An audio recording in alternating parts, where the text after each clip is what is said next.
Hey besties, welcome to the Midwest Makers podcast. I'm Kenna. I'm the co-founder of Midwest Fragrance Company, and this is your Biz Bestie check-in. So grab your coffee, get comfy, and let's yap. Today, I really just wanted to push myself outside of my comfort zone and make an episode where I don't really have a topic and just kind of share things I'm thinking about for 2026, what lessons I've learned this week. I have no idea where this is going to go, but buckle up, my friends, because we're in for a journey. If you've been following the podcast for the last 2 episodes, you've heard me talk about this mindset of figuring it out as I go. And I thought this would be a really good way to embody that and just push myself, like I said, outside of my comfort zone, not really have a plan, and just see where it goes. And hopefully you will find something in here that you need, that speaks to you, that would bless my little heart so much. So I hope that is the case. I think I want to start by sharing things that I'm thinking about and just some Kenna insights and thoughts.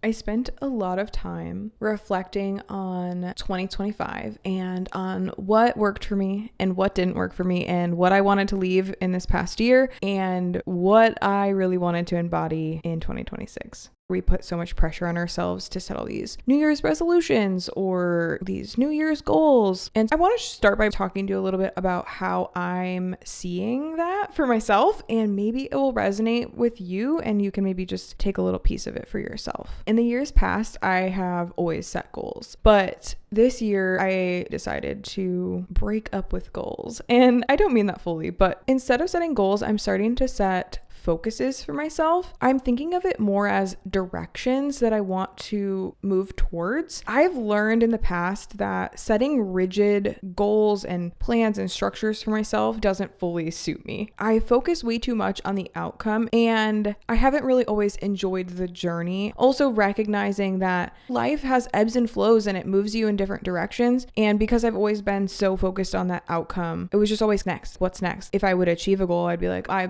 can do better. What's the next thing I can do? I don't think that serves me anymore. I think I just want to leave that in the past. And that got me to a certain point of where I am now. And now I can choose to let it go. So focuses are for me. I wanted to share mine with you. Maybe this can, like I said, inspire you. Okay, so my first guiding principle, I think that's another way to think about it, is this concept of anti-burnout. Really, truly taking care of myself this year. I think I spoke about that in the last episode. That was one of the biggest things that held me back this past year. Not taking care of myself, not taking breaks, not resting, just falling out of all of the patterns of behavior that really supported me and helped me. I think everyone's different, but for me, I know that these things are eating well, moving my body, yoga, getting enough sleep, going to bed early, waking up early, putting some boundaries in place around work so I'm not immediately jumping up into the day and just starting work from the moment my eyeballs wake up, the moment my eyeballs open. It's also about not being on my phone constantly, just having a little bit of me time, having some rest, and getting to explore what does rest mean to me in this season of my life. It doesn't always mean sitting on the couch rotting. It can be fun things. It can be creative things. Doing this podcast is a form of rest for me. I want to build my life this year so that I am taking care of myself so that I can show up for everyone else in my life. And when I don't do that for myself, it's just not good. And it really just slowed me down this past year. And so I am vowing, and I'm telling you to hold me accountable, I cannot do that. So I've already started implementing things in my life to support this, and I'll talk about that in a bit.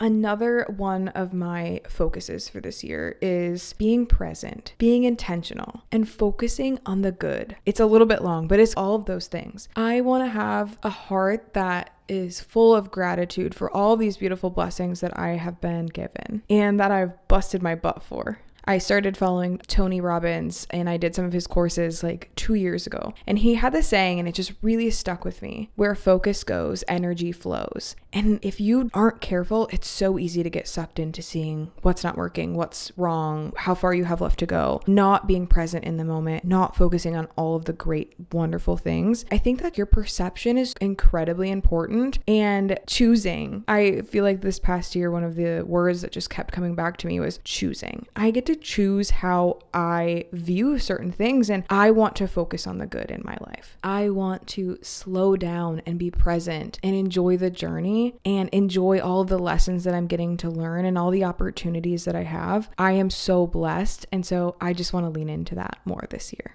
If you've been following the podcast, you won't be surprised by this next one, which is the figure it out as I go mindset. I want to continue to have that be a guiding principle of focus for me, really leaning into being a learner, being able to experiment and have that mindset, the test, fail, grow, repeat. I really want that to just be embodied so that becomes second nature to me. And I don't have to have a plan. I don't have to have it all perfect. I can show up with a microphone and just yap at you, and it's okay. It's okay to not know what I'm doing. It's okay to just experiment and have fun. So that's another one. Another thing I really want to do this year is change my mindset around work and what it means to me. How I view work, I think right now, and how it's been for me in the last few years, it's always been overwhelming and it's a lot. This kind of goes back to that focus on the good mindset. If I choose to focus on how overwhelming all of this is and how there's so much, if I continue to choose that way of looking at it, I just don't know how that serves me. So I want to focus on the good, and I really want to start to do some really deep work around what it means to me now, because I know that we're in a different season of our business and our lives. I want work for me to be something I'm passionate about. Exactly. Again, coming back to the podcast, this is what I want to do. This is what really lights me up, is being able to serve you guys and steward our business. And it is such a blessing. I want to really connect with that part of it and the parts that really light me up. And I get to choose this year because we're working really hard over here at Midwest. We're trying to get out of what we've been calling the founder's trap, which is everything being solely relied on Doug and I to move anything forward, and building up that team underneath us even more to support us in that, so that our business isn't run off of 2-3 brains, but that we're all a part of this bigger picture and working together to do it, which is so cool to be able to be a part of. Another one that I want to really focus on this year is behavior change skill development. This started out for me as something that was focused on habits. That's how it started. But then I found this girl who has her PhD in behavior change psychology, and I started doing some coaching, and I've just been like, oh my goodness, there's this whole, I don't even know how to describe it yet, but it's something that I'm really passionate about, personal development. And I love that this is also the science behind behavior change as a skill set and how your brain really works. I'm just fascinated by it. It's helping me in so many different ways. So I'm really excited to continue to learn more about that. I thought I was somewhat self-aware, and then I started working with this girl and I realized that I have so much more to uncover and so many different ways that I can learn to really manage my mind. So those are some of my focuses for this upcoming year, and I'm so excited to see where I end the year at.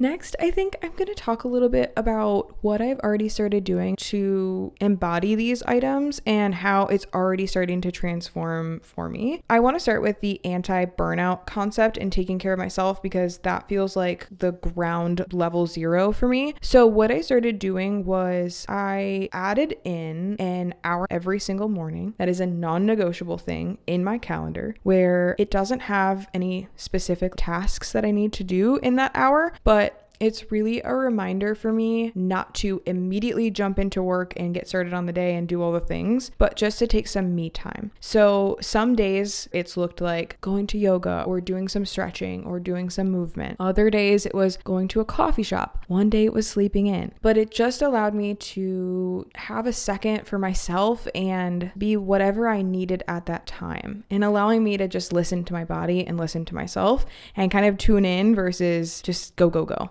Another thing I started doing was I realized that I was staying up late, and then I was struggling in the morning to get up early, go to yoga, do something for myself to move because I was already behind. I started realizing that I thought it was coming maybe from my phone use. So I would go to bed and I would set my alarm on my phone, and then I would find myself scrolling at night, and then it was midnight, and it was just a whole cycle. So I added some friction. And this is part of the things that I started learning from this behavior change skill development side of things. I added in friction so that I wouldn't go on my phone at night. And I bought real alarm clocks for Doug and I, and we decided no more phones, and we put them outside of our bedroom, and we go to bed now, and we don't scroll on our phone till midnight, and they have a home. And that little extra friction of having the phone not right there and having a real alarm clock, I am just like, oh my goodness. So I'm starting to be like, okay, where else can I use this? I was going on my Kindle reading way too much. I put my Kindle in a different room so it was not like super accessible to me. Oh my goodness, look at that. I am not going on my Kindle as much. Like, I want to do things, but I want to read and I want to go on my phone, of course,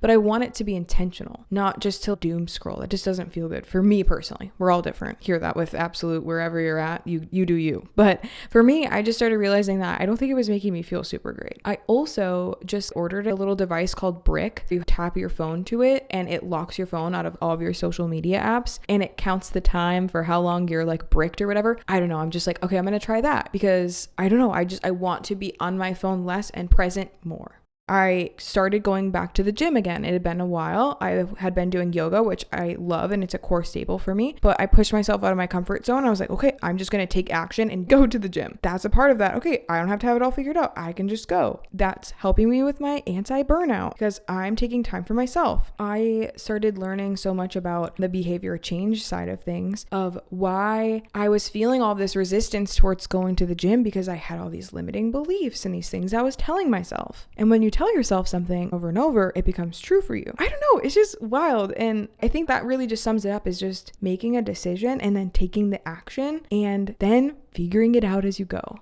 And then I think that it comes down to what your expectations are around all of these new focuses or new goals or new whatever that you're setting. And I think for me, my first week, I was like, okay, I'm crushing this. Like, I'm doing all these things. This is awesome. Super. I don't know if you can relate to this, but I'll have weeks like that where it's okay, I'm hitting things, I'm getting it, things are clicking, I'm making some changes, like things are feeling good. And then I have a week where everything feels off and I'm in a funk and things are weird and they're just not feeling great. Maybe I'm having some things happen life-wise, life be lifing. It's a hard time, a hard day, a hard week. And it can be really challenging, I think, in those seasons. What I really started to understand the last few years is this idea that not every day is going to be 100%. You're going to have times of life that are like that. And that's just a part of what life is. It's a part of the growing process. Sometimes you need to have some integration time. And for whatever reason, it doesn't feel super great. And I always thought growth was supposed to feel pretty. And I just romanticized it so much that when I started to actually really grow and it was pushing me and it didn't feel super great, I was like, okay, I do not like this. And I think that's why people sometimes struggle with it, because I do think that it doesn't always feel the greatest. And again, I think I said that in like the last episode or the one before that, is that doesn't mean that you're doing it wrong. I started to change how I was assessing myself in those times that were hard. And this past week was that for me. I had a really tough past few weeks, and Kenna 6 months ago would have crumbled and I would have just folded. I wouldn't have been able to handle what I can handle now. And it just got me thinking about that. I assess myself now not on if I can do everything at 100%, but whatever percentage I'm at this week, I'm not gonna lie,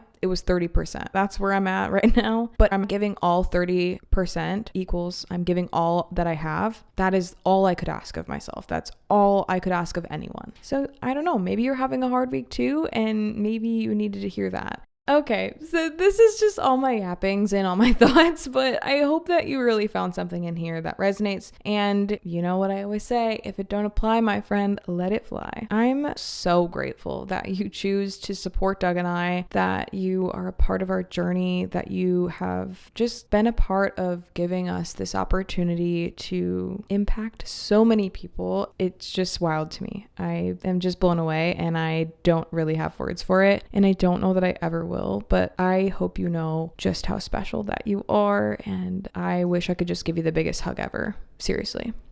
I know life's tough sometimes and it can be hard, and running a business, creating a business from nothing is hard, but you're doing it and you're showing up, and that's what matters.